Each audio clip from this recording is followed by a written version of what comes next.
আমি অভিজ্ঞতাগুলো যদি শেয়ার করি তাহলে ইসলামের বিরোধী শক্তি যারা আছে তারা এমন কিছু দলিল পেয়ে যাবে যার ফলশ্রুতিতে তারা ইসলামকে আক্রমণ করার সুযোগ পাবে।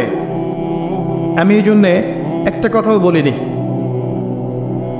তো এতটুকু বলবো, মাহফিল সংস্কৃতির নামে যা হওয়া উচিত ছিল বর্তমান প্রেক্ষাপটে তা হচ্ছে না,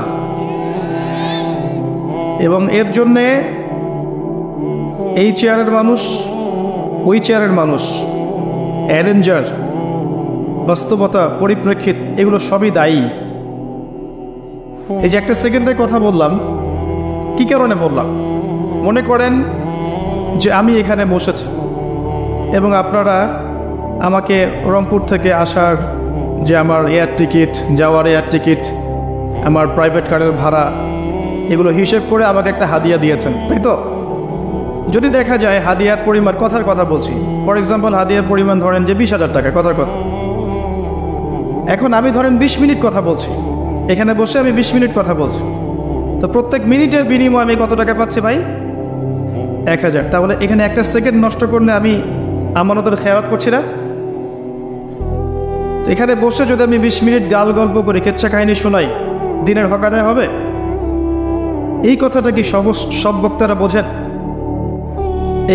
এই কথাটা কি সব বক্তা বোঝেন যে এটা একটা আমানত? এখানে একটা সেকেন্ড যদি আমি নাগনাগিনীর গল্প করি, হবে? উদ্ভট কেচ্ছা কাহিনী শোনাই, মানুষকে হাসাই, কমেডি করি, এটা কি দিনের হক আদায় হবে? একই সাথে আপনারা যারা বসে আছেন এখানে, আপনারাও যদি সময় নষ্ট করেন, এটাও কিন্তু হক এর খেলাফ হবে, হবে না? আমাদের এই কন্টিনেন্টে যত মাহফিল হয়, এই প্রত্যেকটা মাহফিলের পরে আমরা যদি সবাই ফজর নামাজ পড়তে না পারি, 5 ওয়াক্ত নামাজি না হই, এবং মাহফিলে যা শুনছি এর উপর আমল না করি, আল্লাহর কাছে আমাদের কোনো হুজ্জত থাকবে না, প্রমাণ থাকবে না। কারণ আল্লাহ পাক আমাদেরকে অনেকভাবে জানিয়ে দিচ্ছেন যে সত্য কোনটা, মিথ্যা কোনটা, হক কোনটা, বাতিল কোনটা। এরপরেও যদি শুধু শোনার উপরে থাকে, আমল না থাকে, তাহলে কি আমরা পার পাবো? পার পাবো না। আল্লাহ পাক সূরা সফের মধ্যে বলেছেন, আউযু বিল্লাহি মিনাশ শাইতানির রাজিম, আল্লাহ পাক বলেছেন, ইয়া আইয়ুহাল্লাযীনা আমানু, হে মুমিনগণ, লিমা তাকুলুন, তোমরা এমন কথা কেন বলো, মা লা তাফআলুন, যা তোমরা করো না, কাবুরা মাকতান ইনদাল্লাহ, আল্লাহর কাছে এটা অত্যন্ত নিকৃষ্ট যে আন তাকুলু মা লা তাফআলুন, তোমরা এমন কথা বলবে যেই কাজ তোমরা নিজেরাই করবে না। আমি ভিতরের কথা একটাও বললাম না, শুধু উম্মার কথা চিন্তা করে এবং ইসলামের এগেনস্টে ইসলাম বিরোধী শক্তি দলিল পেয়ে যাবে এই জন্যে। কিন্তু আমি সতর্ক করতে চাই আমাদের এই দাওয়াতের ক্ষেত্রে যারা আছেন, বক্তা, শ্রোতা, অ্যারেঞ্জার, সবাইকে, যে প্রতিটা কাজ আল্লাহর সন্তুষ্টির জন্য করেন, দুনিয়ার জন্য নয়। প্রত্যেকটা কাজ সুশৃঙ্খলভাবে করেন, বিশৃঙ্খলভাবে নয়। প্রত্যেকটা কাজের মধ্যে আমানতদারিতা বজায় রাখেন, ওয়াদার খেলাফ করবেন না, মিথ্যা কথা বলবেন না, প্রতিশ্রুতি ভঙ্গ করবেন না, সিন্ডিকেট করবেন না। এই প্রত্যেকটা সভা হবে শুধু আল্লাহর জন্যে, তার দিনকে প্রচার করার জন্যে, প্রতিষ্ঠা করার জন্যে, তার রাসূলের সুন্নাহকে ছড়িয়ে দেওয়ার জন্যে। অন্য কোনো উদ্দেশ্যে যদি আমরা দিনই কাজ করি, এই কাজগুলো আমাদের পরকালে জাহান্নামে যাওয়ার কারণ হবে। যদি আমি শুধু এই উদ্দেশ্যে এখানে বসি যে আমাকে এই 3-4 মাস মাহফিলের পর মাহফিল করতে হবে, উদ্দেশ্য হচ্ছে আমার একটা জমি, একটা ফ্ল্যাট, তাহলে আমার এই কাজ পরকালে আমার জন্য জাহান্নামের আগুন হয়ে যাবে। আবার যদি বিভিন্ন জায়গার অ্যারেঞ্জাররা এইসব কারণে অ্যারেঞ্জ করে থাকে, যে অ্যারেঞ্জ হচ্ছে একটা অ্যামাউন্টের বাজেট উঠবে, কিছু টাকা দিয়ে এদেরকে পার করে দেবো, বাকিটা আমরা খেয়ে নিব, এই কাজটা হবে আপনার জন্য জাহান্নামে যাওয়ার কারণ। অনেক বিষয় আছে, আমি বলবো না।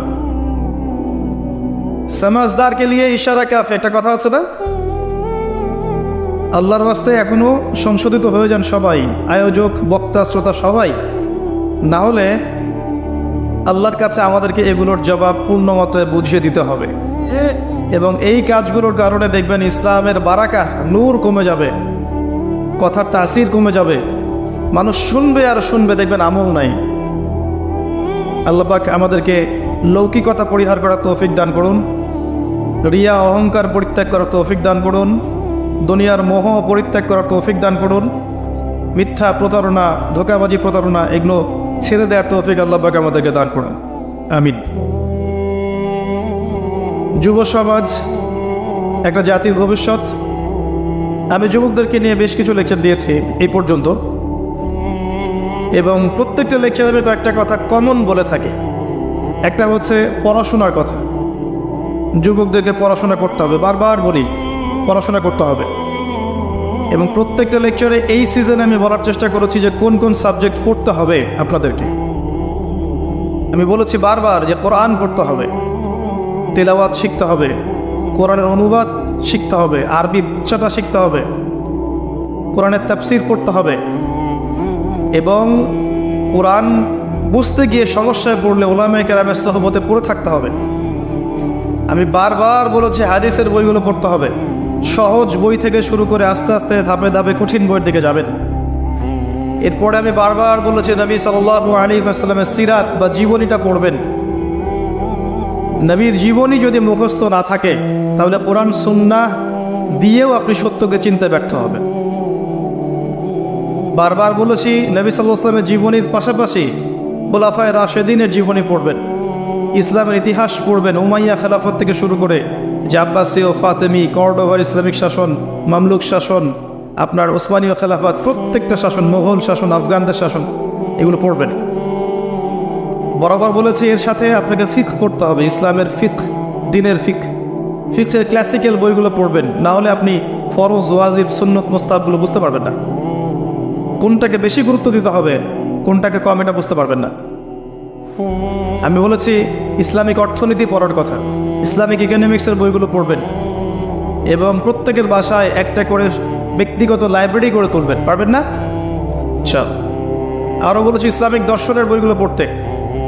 আগেকার যারা বরেণ্য উলামায়ে কেরাম ছিলেন, মুহাদ্দিসিন কেরাম ছিলেন, মুফাসসিরিন ছিলেন, মুবাল্লিগ ছিলেন, তাদের জীবনীগুলো পড়তে, তাদের দর্শনগুলো পড়তে।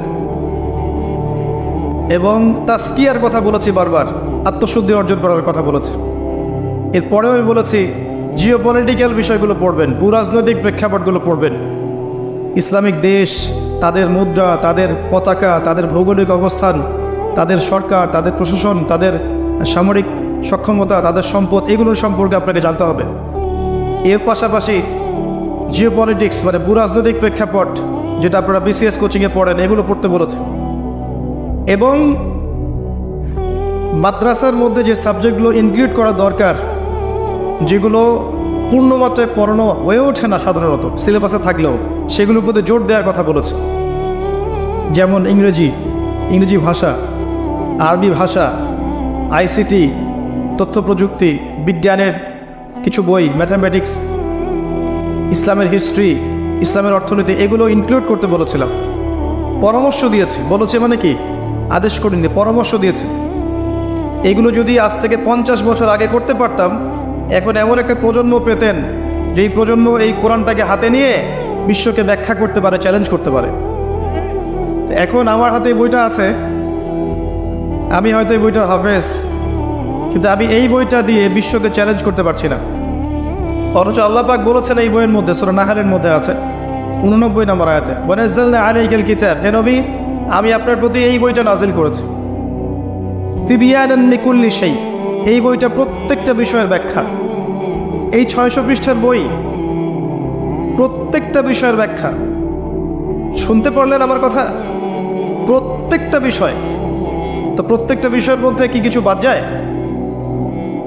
হুদান, এবং এই বইটা হচ্ছে হেদায়েত, মানুষের জন্য পথ নির্দেশ। ও রাহমাতান, এবং এই বইটা হচ্ছে রহমত বা করুণা, আল্লাহ পাকের দয়া। ও বুশরা লিল মুসলিমিন, মুসলিমদের জন্য এই বইটা সুসংবাদ। এই বইটা হাতে থাকার পরেও আমি বিশ্বকে চ্যালেঞ্জ করতে ব্যর্থ হয়েছি। এই বইয়ের মধ্যে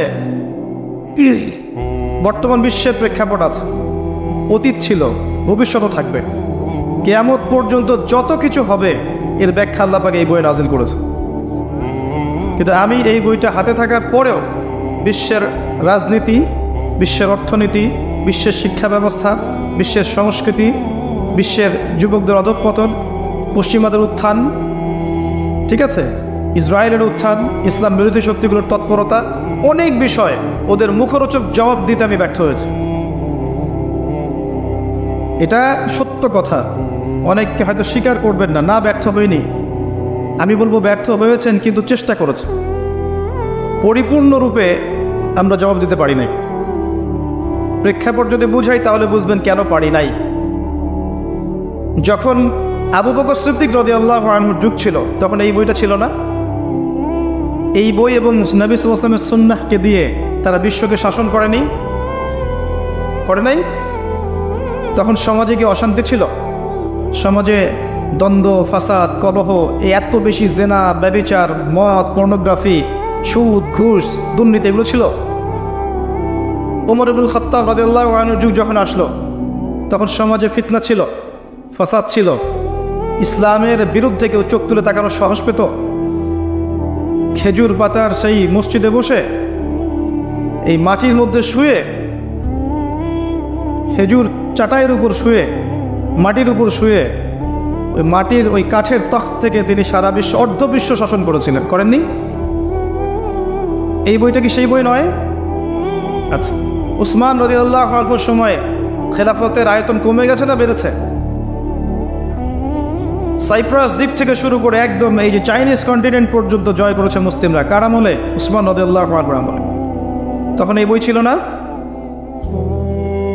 আলী রাদিয়াল্লাহু আনহুর সময়েও মুসলিমরা অগ্রগামী হয়েছে, তবে ওই সময়টাতে একটু আপনার অভ্যন্তরীণ দ্বন্দ্ব দেখা দিয়েছিল। উটের যুদ্ধ হয়েছে, সিফফিনের যুদ্ধ হয়েছে, খাওয়ারেজদের বিরুদ্ধে যুদ্ধ হয়েছে ইত্যাদি, কিন্তু ইসলামের খেলাফার এই যে শেল টিকে ছিল না।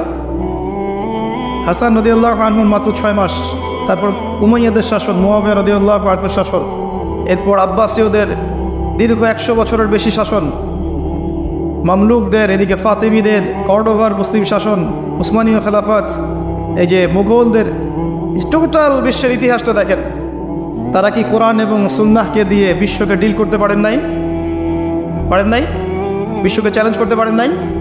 ইসলাম তখন ইজ্জতের উপর ছিল না জালিল ছিল? এখন আসেন, এখন এই কোরআন এখন আছে না আমাদের হাতে? ওই নবীর সুন্নাহ আছে না? সে আল্লাহ জীবিত না মারা গেছেন? ইন্নাল্লাহা হাইয়ুন লা ইয়ামুত, সে আল্লাহ জীবিত, চিরঞ্জীব, কখনো মারা যাবেন? সেই নবীর সুন্নাহ কিয়ামত পর্যন্ত মারা যাবে? সেই বই আল কোরআন মুছে যাবে? এখন আপনি দেখেন আপনার অবস্থা।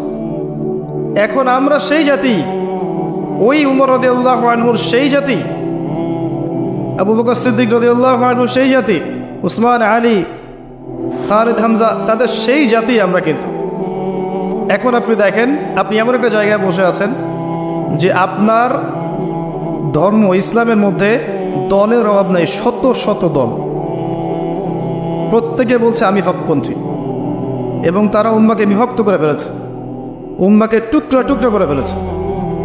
এক দলের উপর আঘাত আসলে আরেক দল মিষ্টি বিতরণ করবে, একজন আলেম, দায়ী বা বক্তার উপর বিপদ আপদ আসলে আরেকজন খুশি সেলিব্রেশন করবে ফেসবুক, ইউটিউবে। একজনের মাধ্যমে কিছু খেদমত হতে শুরু করলে তাকে টেনে কেমন করে নামানো যায় এই পায়তারা করতে থাকবে।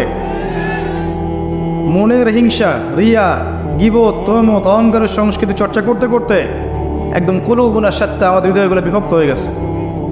একটা বিভক্ত জাতি কখনো বিশ্বকে চ্যালেঞ্জ করতে পারে? একবার খালি নবী সাল্লাল্লাহু আলাইহি ওয়াসাল্লামের যুগে সাহাবীদের মধ্যে একটু মনোমালিন্য হয়েছিল। একজন বলেছে আমি আনসার, একজন বলেছে আমি মুহাজির। পানি নিয়ে একটু দ্বন্দ্ব হয়েছে। আনসারি সাহাবী বলেছেন হে আনসাররা তোমরা আসো, আমাকে সাহায্য করতে আসো। মুহাজির সাহাবী বলেছেন হে মুহাজিররা তোমরা আসো, আমাকে সাহায্য করতে আসো। নবী সাল্লাল্লাহু আলাইহি ওয়াসাল্লাম এই দৃশ্যটা দেখে তার চেহারা একদম লাল হয়ে গেল রাগে। আমি বেঁচে আছি, তোমাদের মধ্যে আছি, এতেই তোমরা জাহিলিয়াতের কাজ শুরু করলে? তোমরা সবাই এক উম্মাহ, যদিও পরিচয় আছে মুহাজির এবং আনসার, তোমরা এক উম্মাহ, ওয়ান উম্মাহ। আমরা মুসলিমরা এক উম্মাহ নই? কেউ হানাফি, ধরেন কেউ শাফি, কেউ বেরলবি, কেউ আটরশি, কেউ মাইজ ভান্ডারি, কেউ জামাত তাবলিগ, সবাই মুসলিম না? নাকি শুধু হানাফিরাই মুসলিম, অন্যরা মুসলিম না? না তাবলিগরাই মুসলিম, অন্যরা মুসলিম না? না আহলে হাদিসরাই মুসলিম, অন্যরা মুসলিম না? সমস্যা কোথায়? কিন্তু দেখবেন অভ্যন্তরীণ ক্রন্দনের কারণে আমরা শক্তি হারিয়ে ফেলেছি। আর এই যে শক্তিটি এত মাত্রায় হারিয়েছি যে বিশ্বাস করেন বিশ্বের পরাশক্তিগুলো এখন আমাদেরকে অতটা মূল্যায়ন করে না। তারা জানে এরা বিভক্ত, এদের একদলকে উস্কে দিলে আরেক দলের পিছনে এরাই লেলিয়ে দিবে। আমাদেরকে আসতে হবে না, খালি আমরা একটু উস্কে দিলে দেখবেন একদল একদলের ঘাড়ে কোপ দিচ্ছে। এই হচ্ছে আপনার ধর্মতাত্ত্বিক অবস্থা। এরপরেও দেখবেন আপনার ধর্মের মধ্যে তাওহীদের নামে শিরিক ঢুকে গেছে না? মুসলিমরা এখন শিরিক করছে না? করছে না? মুসলিমরা আল্লাহ ছাড়া অন্য কাউকে শ্রদ্ধা করছে না? আল্লাহ ছাড়া অন্য কারো কাছে নজর মানত কোরবানি করছে না? মুসলিমরা আল্লাহ ছাড়া অন্য কারোর সামনে মাথা নত করছে না? আল্লাহর বিধান বাদ দিয়ে অন্য বিধান নিচ্ছে না? এগুলো মুসলিমরা করছে না? মুসলিমদের শিরক দেখেন, তাওহীদের মধ্যে শিরক থাকার কথা ছিল আমাদের তাওহীদের উপরে। যতদিন পর্যন্ত মুসলিমরা তাওহীদের উপর ছিল এই পৃথিবী তারা শাসন করেছে। যখনই মুসলিমরা যে যুগেই তাওহীদ থেকে সরে গেছে তার অধঃপতন অতল তলে চলে গেছে। আল্লাহ পাক একটা দলকে পতন ঘটিয়ে অন্যদেরকে রাইজ করিয়ে নিয়ে এসেছেন। আল্লাহ পাকের সুন্নত এটা, ইস্তাবদিল কওমান